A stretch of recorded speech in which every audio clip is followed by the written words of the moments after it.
In this lesson, we will see together le subjonctif après certains adjectifs, but more precisely, we will see douteux.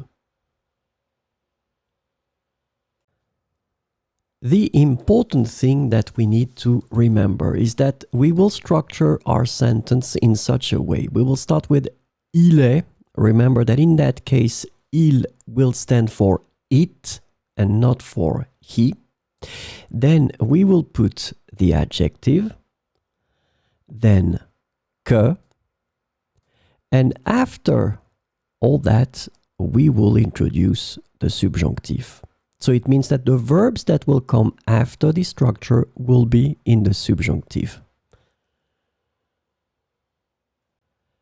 So this lesson is about douteux.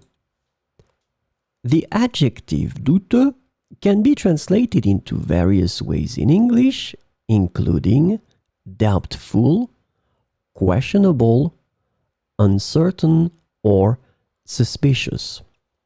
So we will see some examples with douteux. Il est douteux que cette histoire soit vraie. Il est douteux que cette histoire soit vraie. Il est douteux que nous puissions arriver à l'heure.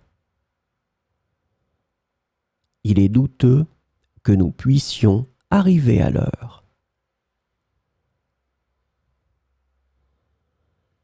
Il est douteux que ce produit fonctionne comme promis. Il est douteux que ce produit fonctionne comme promis. Il est douteux que vous ayez pris la bonne décision. Il est douteux que vous ayez pris la bonne décision.